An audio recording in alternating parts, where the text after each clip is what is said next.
It's one of the most secluded and pristine valleys of Switzerland. The Val Kalanka to the south of Graubünden. It's Switzerland's smallest nature preserve and the only one in its Italian-speaking territory. Calanca means steep or sloping, and the valley rightly bears this name. It's deeply carved into the mountains. From the stone hamlets on the valley floor, it rises to an altitude of 3,200 meters.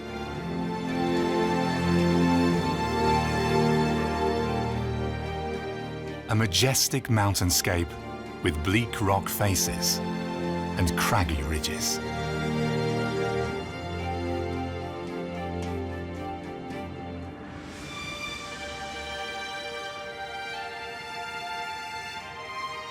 Nestled in its midst, a lake, Lag di Calvaresque, the valley's landmark geological formation.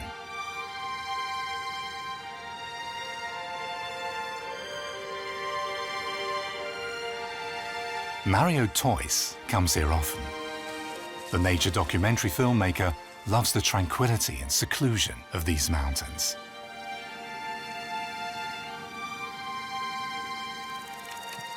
The Lag di Calvaresque is one of his favorite subjects. It's heart-shaped.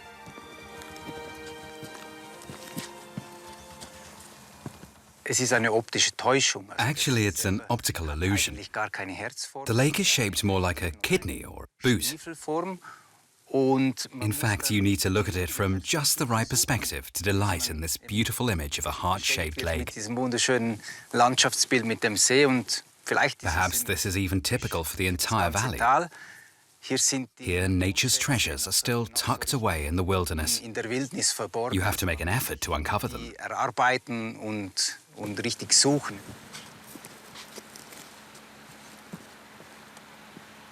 Mario Toys is a qualified forest engineer and event manager. For 3 years, he worked as a wildlife biologist and bear expert for the canton of Graubünden. He then moved from his hometown in Val to Val Kalanka, so he could pursue two passions, hunting and filmmaking.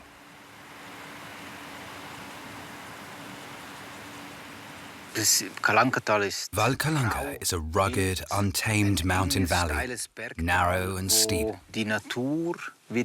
Nature has reclaimed its crown here. In this valley, you will find the things that money can't buy: quiet and serenity. Wherever there are too many people, this is lost, and it never returns. Here, it still exists. And if you appreciate quiet and serenity, you'll fall in love with Val Kalanka.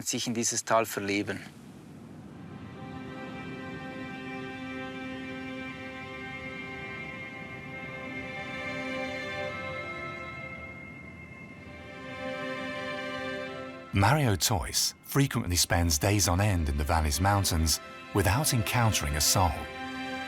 His camera is always at the ready. A nature lover, he has turned his passion into a profession. Today, he makes wildlife documentaries here.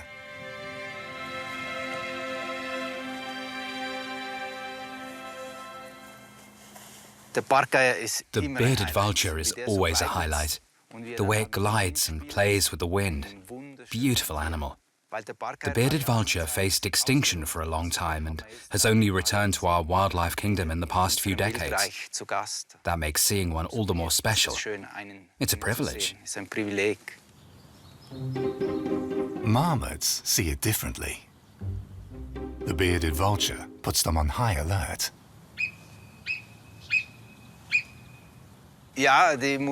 Well, I'm assuming that marmots can't distinguish bearded vultures from eagles, which are probably well known to them as a deadly danger. Seeing one elicits an alarm call, which signals to the others that they must scurry into a hole, or at least get near one. Their behavior is the same in the presence of a bearded vulture. So, when you hear a marmot whistle, it's always worth looking up, because you might see something soaring in the air. The bearded vultures, by the way, don't pose a danger for marmots. They eat only carrion and bones. The nature filmmaker knows the Val Kalanka like no other. Its pristine nature, he says, offers wildlife an ideal habitat.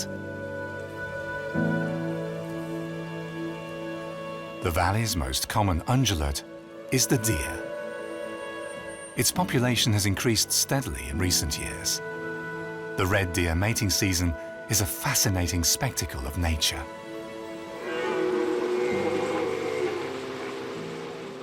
For me,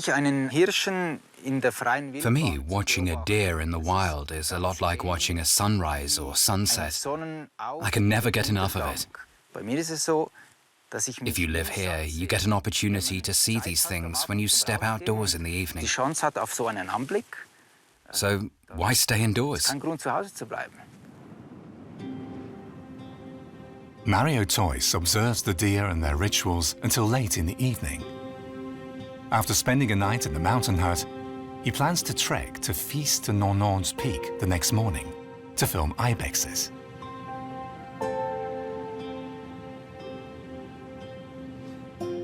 The Val Kalanka stretches 26 kilometers north to south.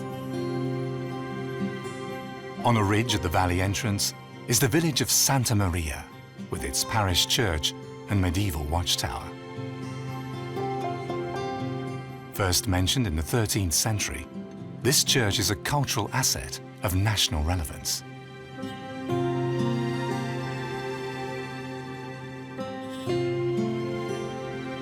Just below Santa Maria is Castaneda. The name takes its cue from the chestnut groves that long surrounded this small village. The cultivation of these fruit trees was abandoned mid-last century when the chestnut trade ceased to be profitable enough. Chestnuts were gradually abandoned in favor of more robust tree species.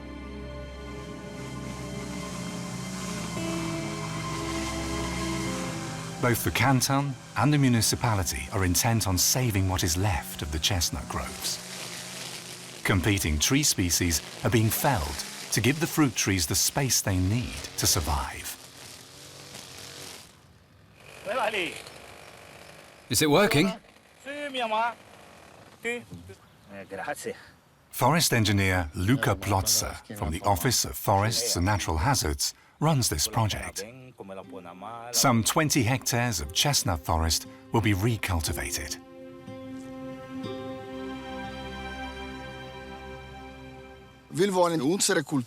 We want to preserve our culture. The chestnut has provided sustenance for locals here for centuries.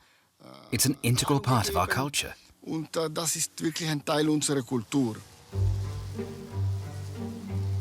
The open spaces between the chestnut trees will now be regularly mowed to discourage the growth of competitors. A sweet chestnut orchard is something very human. Without people, this area would soon be overgrown with trees.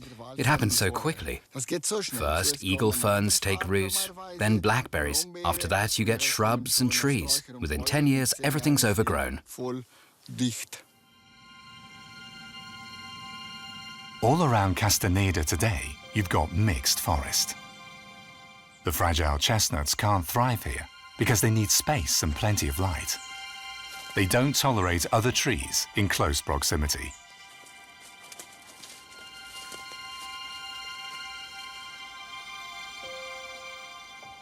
This tree is about 300 to 500 years old, and it's suffering.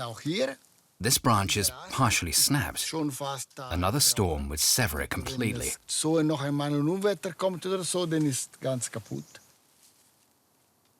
Here we have ash, cherry, maples and alders, which grow to a height of 20 meters or more.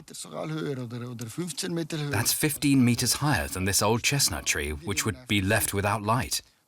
And without light, it loses vitality. It eventually dies.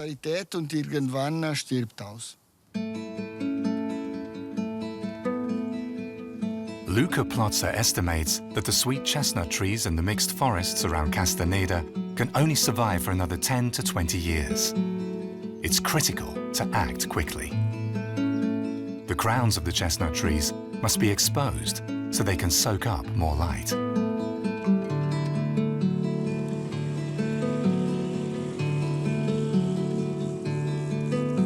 The forestry engineer can already point to some good results that were achieved at the south side of the village.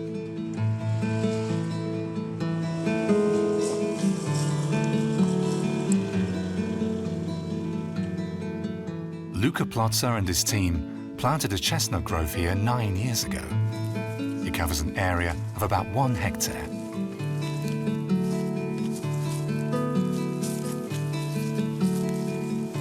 Since then, this small piece of forest has been regularly tended to and debushed.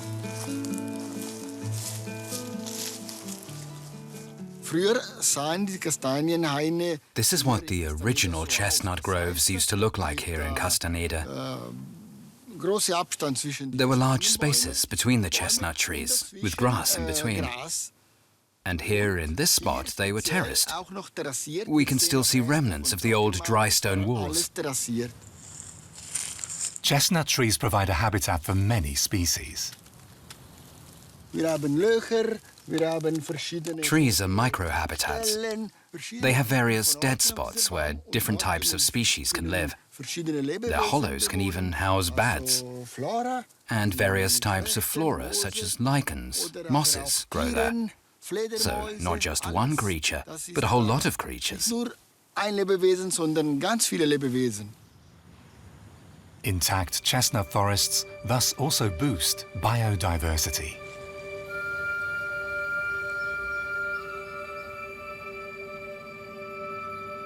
Approximately half of the Val Kalanka is covered in forest. Nameless rivers and streams cascade the steep slopes from either side of the valley.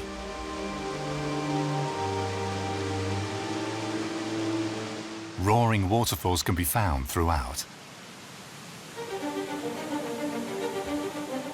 The most spectacular is the Cascata del Frot near Augio.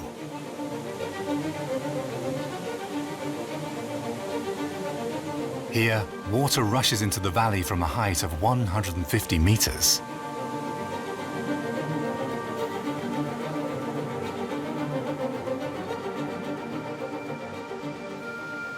The whitewater river Calanca flows through the valley's entire length.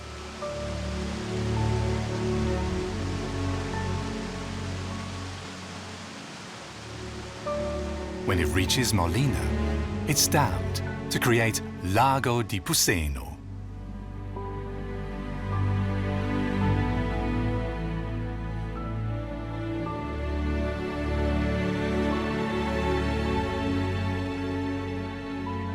Hydroelectricity has been produced here since 1951.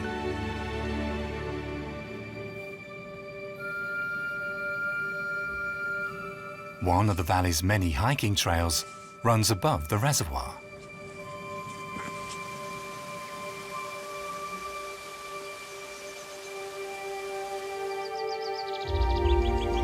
Today, Karen Falsoni's worksite is an approximately 30-acre dry meadow of national significance. She's headed there now. The Ticino-based biologist comes here several times each summer to do a butterfly and grasshopper count in the steep and rocky terrain.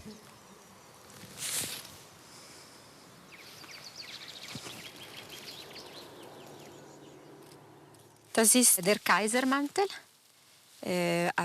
the silver-washed fritillary, Argynnis paphia in Latin, probably a male considering the distinct and reconial patches on the upper forewing, which attracts females.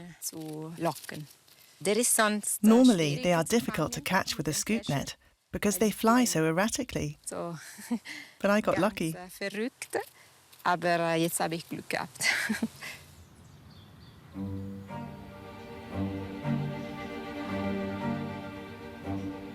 For the longest time, this dry meadow was a paradise for butterflies and a habitat for rare species. In recent decades, however, trees and shrubs had encroached on it, leading to the disappearance of many butterflies. At the initiative of the Office for Environment and Nature Conservation, it was finally debushed 4 years ago. Karen Fausone has been checking on the butterfly population at regular intervals ever since. This is the blue eye. It's on the red list of threatened species. It's not terribly rare, but you don't get to see it very often. This butterfly needs dry terrain with lots of flowers and sun. It's not moving at all. It's playing dead, though it isn't. This behavior would lead an enemy to think it's dead and release it.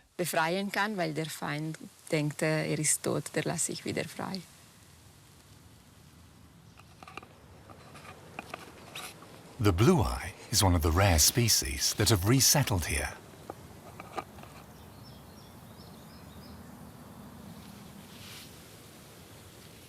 The butterfly sightings are registered on a special app.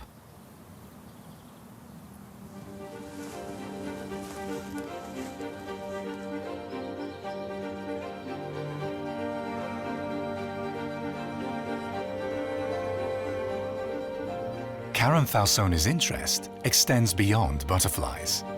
Grasshoppers are also part of her survey.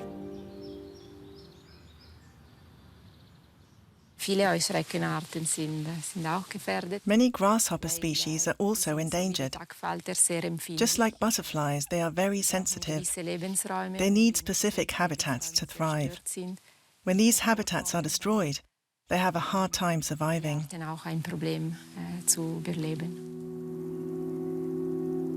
More than half of all grasshopper species in Switzerland are considered endangered. Some of them find the habitat they need right here.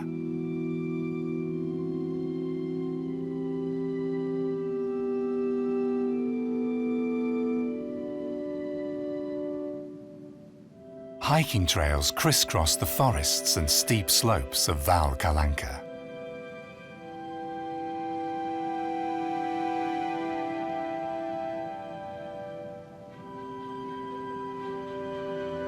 Some spots can only be reached on foot or by cable car.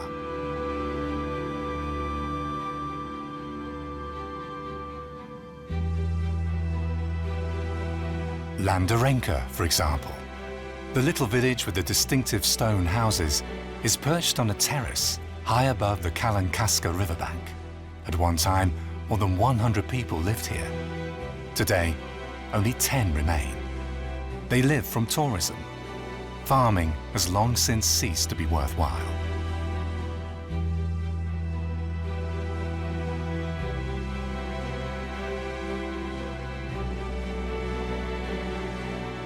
The only major business in the valley is the quarry in Arvigo.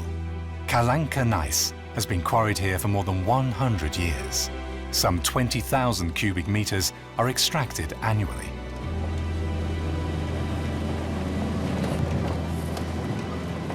Company director Giovanni Polti has been running the family business for 30 years. He's the third generation of his family to do so.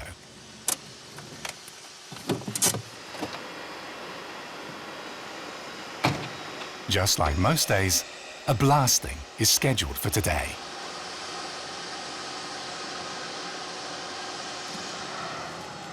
A huge block of stone, weighing several tons, is to be split into 5 smaller sections. Holes have already been drilled into the gneiss. The plastic-coated high-explosive powder is inserted into these.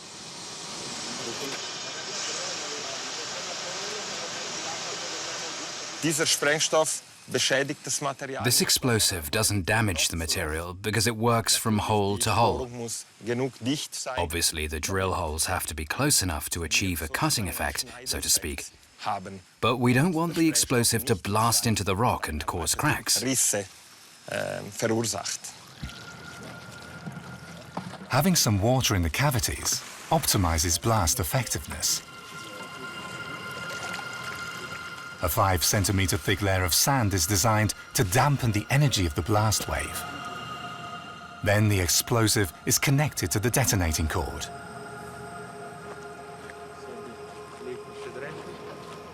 At a safe distance, Giovanni Polti triggers the detonation.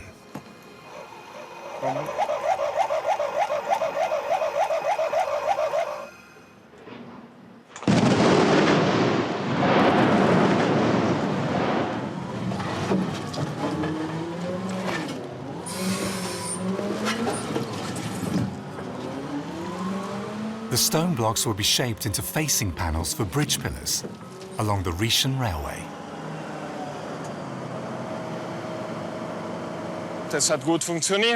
That worked nicely. The quality is good for this purpose. There's a little flaw on the other side, but we'll be able to cut out cover panels from it.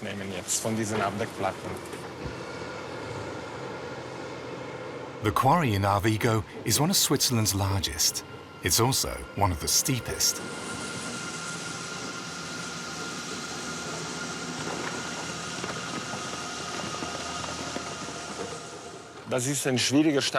We have difficult quarry conditions here because of the gradient. We have a slope angle of about 30 degrees towards us, which doesn't work in our favor. Unfortunately, with today's mining methods, that makes our work very difficult. I'd be happy to have a vertical or horizontal quarry, but as I like to say, the quarry compares to a beautiful woman. We have the most beautiful material, but it's difficult to get at.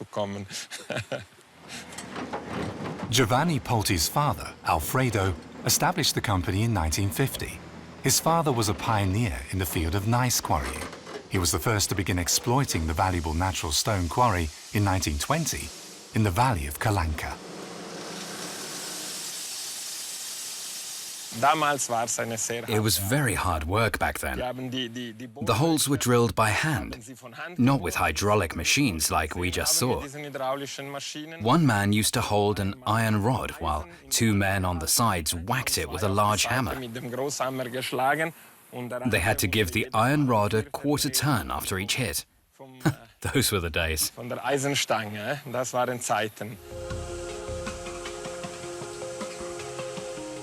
Today we have modern machinery to help quarry and process the natural stone.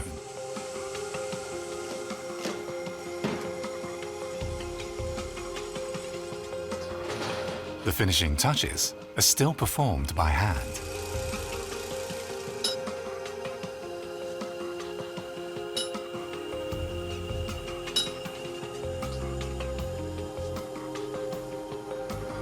But the future of the company is uncertain. In about 20 years, this quarry will run out of gneiss. The idea is to start mining underground at that point. We launched a trial here a few years ago. In the coming years, we'll have to see whether this would be economically and technically feasible.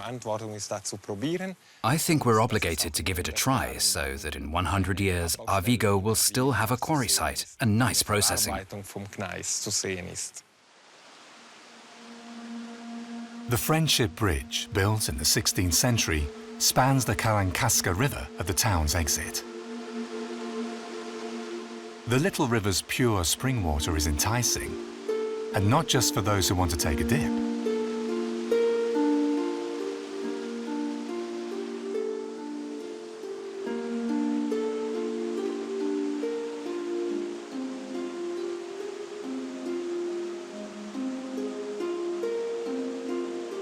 The boulders and scree on the riverbanks and in the riverbed are reminders of the landslides that occur periodically in this narrow valley.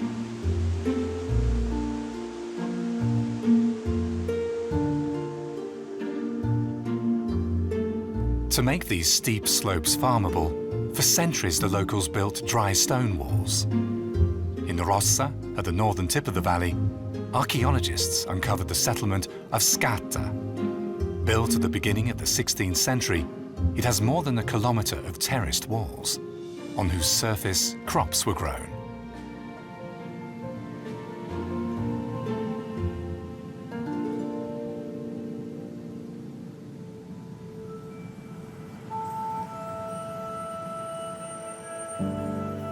Such dry stone walls can still be found everywhere in the Calanca Valley, especially at its steepest sections.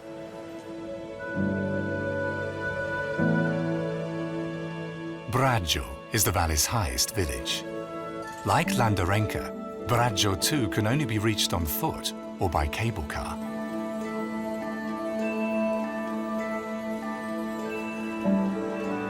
The organic farm, Azienda Refontana, is ensconced on sloping terrain.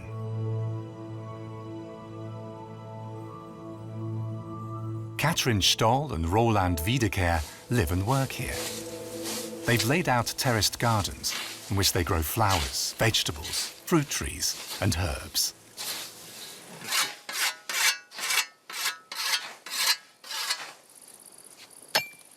The dry stone walls that Roland Wiedeker has been building over the years, using an age-old masonry technique without mortar and concrete, makes this possible.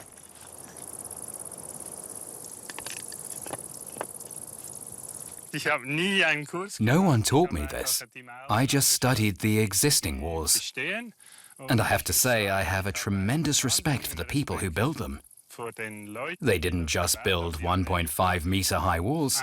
They built 5-meter high stables that are wonderful, in and outside, covered by heavy stone roofs. And they've withstood the centuries.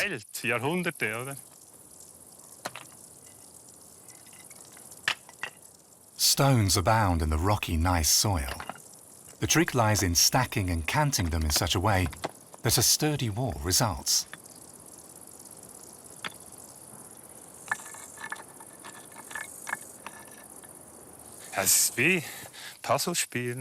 It's like a jigsaw puzzle. Over time, you develop an eye for the stones. When you have a lot of stones to choose from, and some practice, you figure out where you can piece together the ones you're working with. It's fun.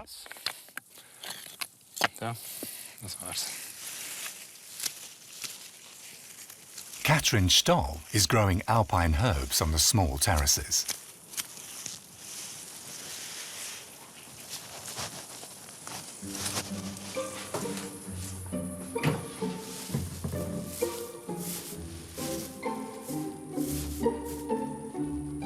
When the plants have been harvested, they are gently dried and processed into a variety of concoctions. She specializes in tea blends, growing about 20 different herbs for this purpose.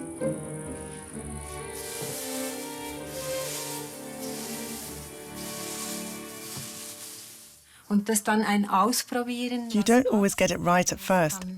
It's trial and error. There have been times when I obsessed with a tea blend for 2 or 3 months. I kept tweaking it until I got it right. Occasionally, though, what I have in mind works right away in practice. I prepare a blend, and it's just what I had envisioned. In addition to tea, she also makes tinctures, ointments, and aromatic oils, which she sells at local farmers' markets.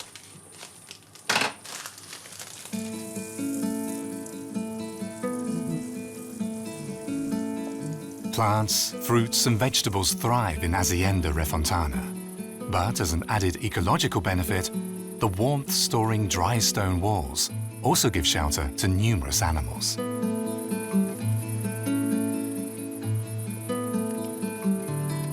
Thus, in Braggio, a little ark has emerged. Agriculture in harmony with nature.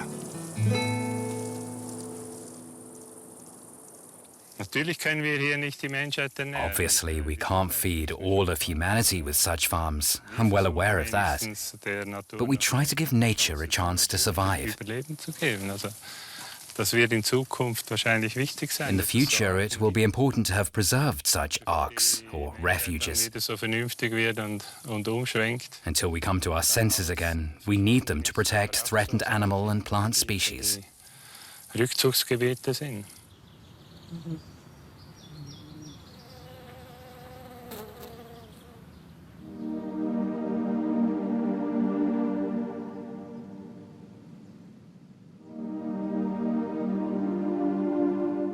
Val Kalanka's formation is exclusively down to erosion by water and glaciers.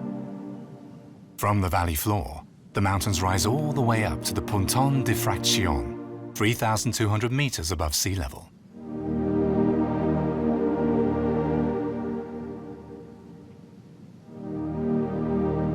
there are several mountain passes that lead to the neighboring valleys of Misox, Riviera, and Blenio.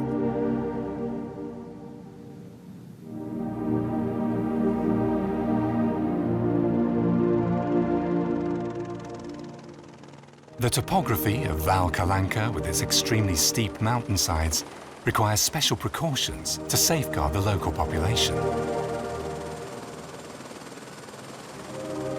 Davide Lurati of the Forest and Natural Hazards Office is responsible for keeping the valley's inhabitants safe.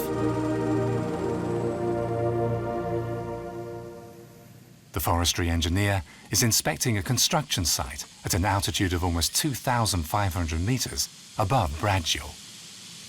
Avalanche barriers are being installed on the steeply sloping terrain to keep inhabitants safe from potential natural disasters.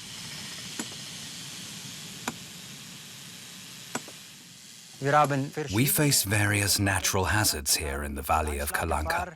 Rockfalls, landslides, floods, debris flows, as well as avalanches. A fear of the forces of nature is omnipresent here in the valley. The locals have been struck by disasters too many times.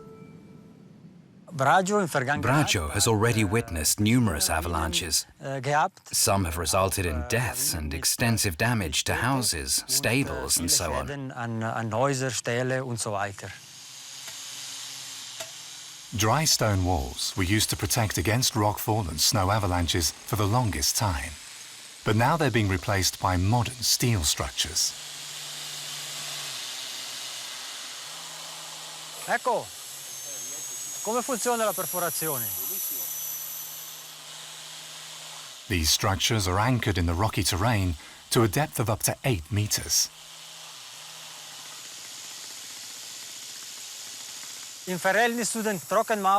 Compared to the dry walls, the deeply anchored steel structures offer much more protection against avalanches. And at up to 4 meters high, they dwarf the dry stone walls, which measure a mere 1.5 meters.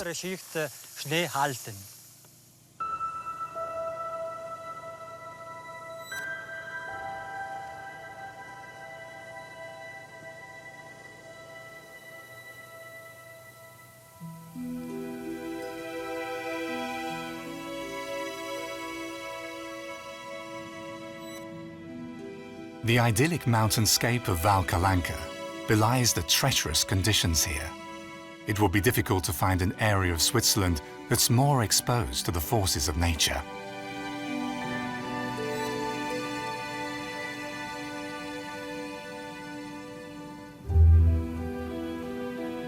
To help shore up the avalanche barriers, Lurati's office also relies on the protective effect of the forest.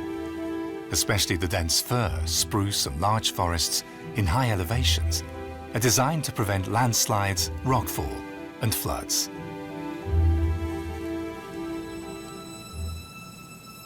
Davide Lurati often ventures into these forests to assess their condition.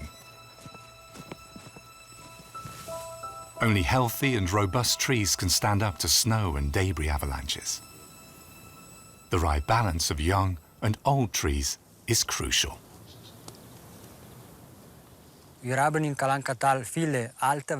Kalanka, our old forests are gradually becoming less robust.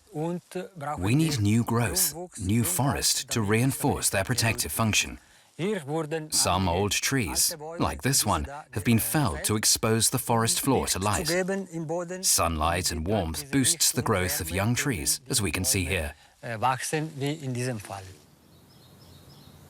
These new trees are 15 years old, and to some degree, they already perform protective functions. Today, an intact, healthy forest is more important than ever as a defense against natural hazards. Climate change goes hand in hand with extreme weather events. This year we've seen very severe weather, and it's happening more and more often. We've experienced this in the past, of course, but neither with such frequency nor intensity. We're worried that things will get even worse in the coming years.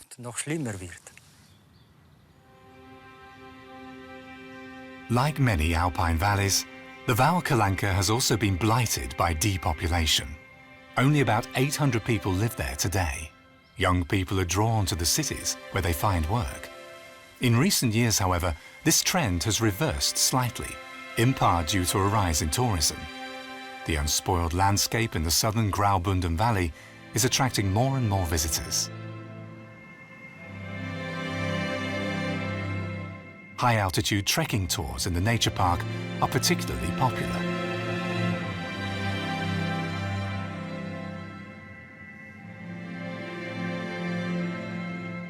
The challenging Sentiero Alpino Calanca Trail clings to the steep flanks and gorges that cut through the mountain crests.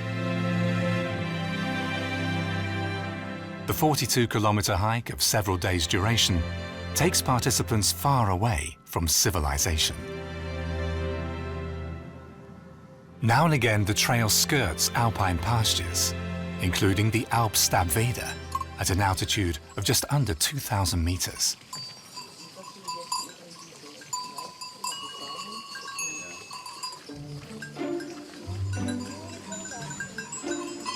It serves as the summer pasture for more than 180 goats.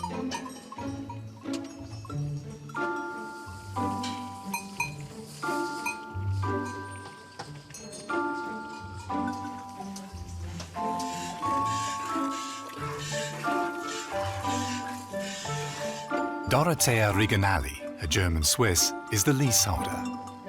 She's lived in Val Kalanka for 40 years, and for most of this time, she's been keeping goats.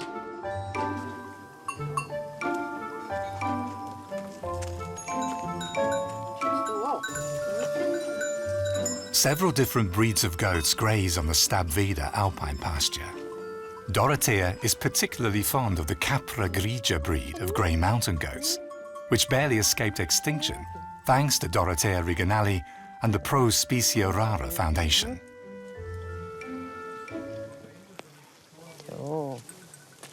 Ich habe selber immer gedacht, ja, das ist schön, diese grauen Ziegen, aber ich habe nie... I've always loved these beautiful grey goats, but I never gave any thought to the breed.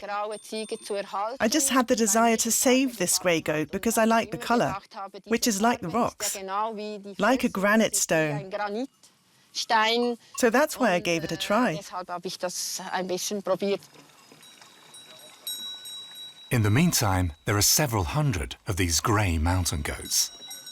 They're perfectly adapted to their environment. This is a hardy goat that naturally fits into this habitat. It may not be the best milk-producing goat, but overall it has a lot to offer. Even after the alpine grazing period ends, these goats stay on the mountainside through October, so they need to be robust.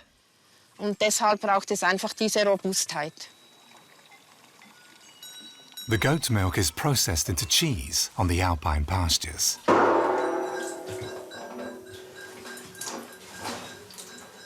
Henrietta Lentz still stirs and cuts the curd by hand.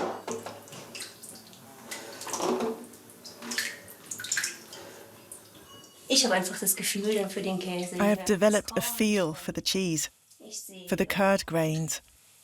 I see and feel much more when I do this by hand. And I'm convinced that this method produces better cheese. She skims off the curds using a traditional cheesecloth. The Thuringian has already spent 8 consecutive summers up here in Alpstabweder. The cheese she produces is regarded as particularly tasty. In fact, it was twice designated as the canton's best cheese. To me, it's important that you can taste the mountain, that you can taste the love and the work that goes into it. I want the cheese to reflect the essence of a summer spent on alpine pastures.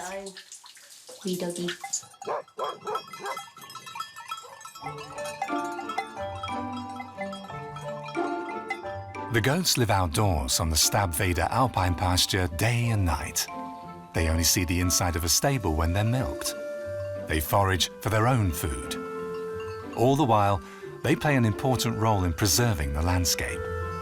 By eating the buds and leaves of plants, goats prevent the mountain pastures from becoming overgrown. Die Ziege ist für unsere Alpen ein wichtiges Tier. Goats are critically important for our mountains. We have an area here that quickly becomes overgrown with shrubs if it's not mowed. Here in the Alps, we notice climate change. We see that the forest line keeps climbing higher, and so it's crucial to keep the pastures open for a wide variety of plant and animal species.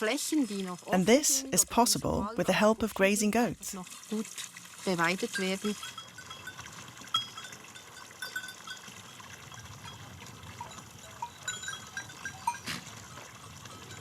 Henrietta Lenz produces a variety of cheeses. Once a week, Dorothea Rigonali carries her products down to the valley where they're sold at farmers' markets.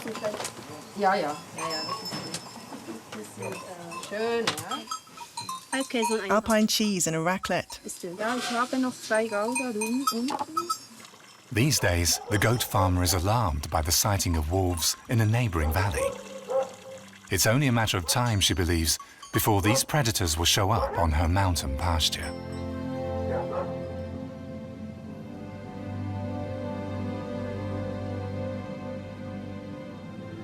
Val Kalanka's quiet and peaceful setting is also down to the fact that there is no through traffic. The road ends in the far north of Rossa. But while this little village is very secluded, remarkable things are happening here. It began in 2017 with the construction of a summer cottage, a colourful 14-metre-high work of art that the entire region was buzzing about.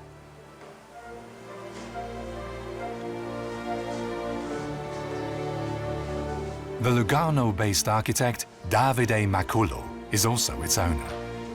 Like so many others, his grandparents left Val Kalanka a long time ago to take on the wider world. But for Macullo, the time had come to return to his ancestral valley. For me, the Valley of Calanca represents a protected place, a spot where I can regenerate, gather new strength and regain my focus.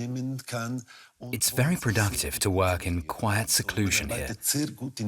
After getting to know the world, I rediscovered nature in Val Kalanka.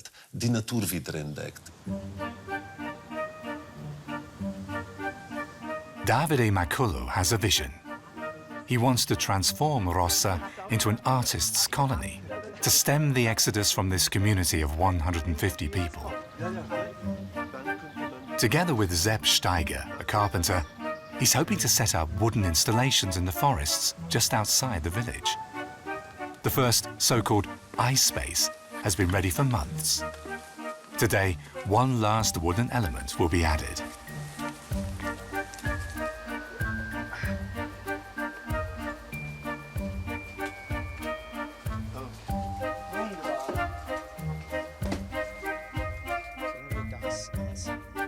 The installation is intended as a space for encounters. Indeed, Davide Macullo suggests that this artwork will be used in a wide variety of ways.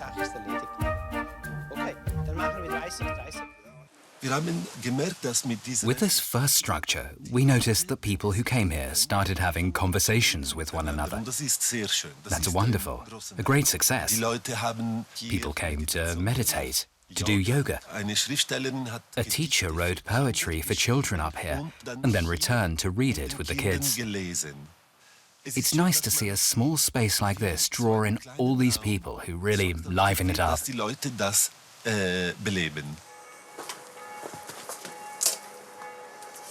10 such spherical structures will soon fringe a hiking trail in the large forest bordering Rossa.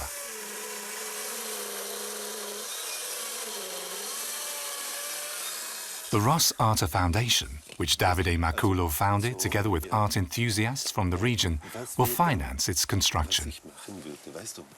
This isn't art that's simply put on display. This is art that's experienced on a daily basis. It's not something you just look at, but something you live in. An art project by Davide Macullo and Ross Arte had already caused a stir in 2019. They commissioned the British-Swiss sculptor and conceptual artist David Tremlett to paint the exterior walls of 3 historic chapels in Rossa.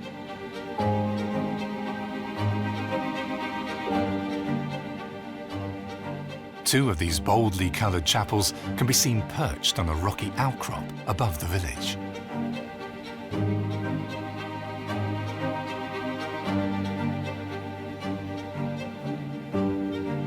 The residents of Rossa first met this project idea with skepticism.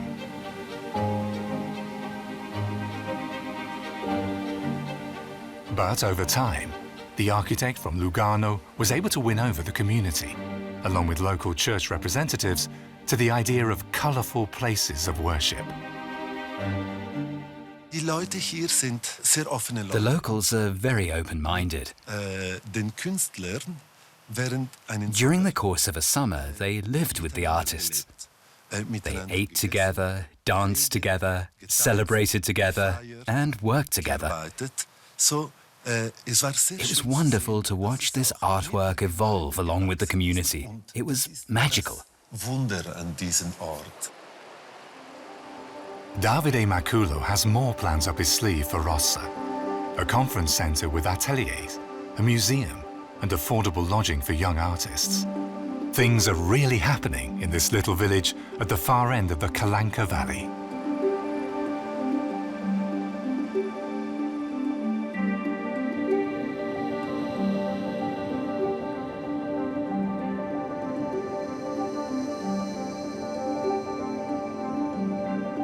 Back to the Graubünden Alps, high up on the mountain.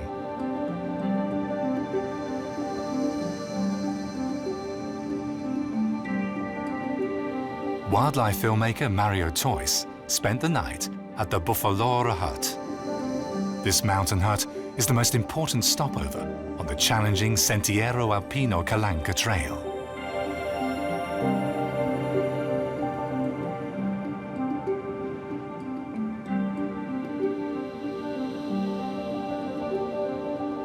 The narrow trail is a challenge even for seasoned hikers. The steep and stony slopes demand both endurance and sure-footedness. Today, Mario Toys hopes to capture ibex with his camera. At the foot of the Nonon summit, at an altitude of 2,500 meters, he finds what he's looking for.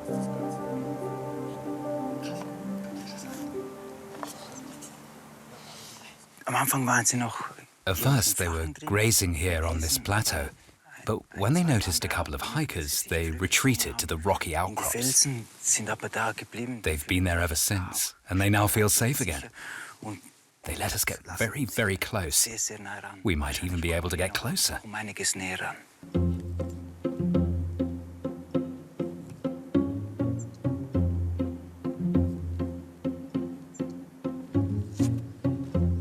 The documentary maker is able to get within just a few meters of the ibex.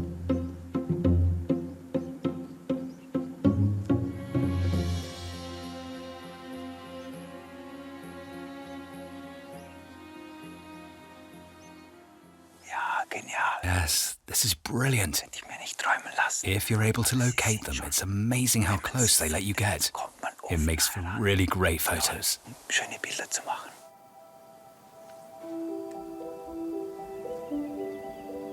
The ibex is an icon of the Alps. Capturing one on film against this fantastic mountain backdrop means the exhausting climb has paid off for the filmmaker.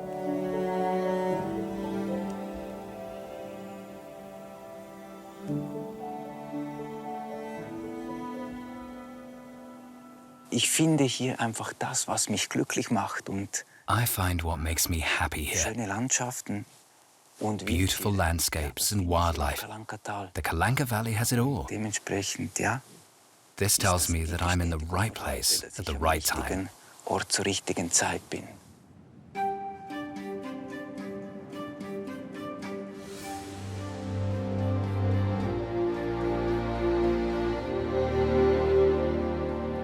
This is Mario Toys's chosen home. He yearns for seclusion and a life lived in harmony with nature. In the wilderness of the Calanca Valley, with its rugged mountains and endless forests, such a life is still possible today.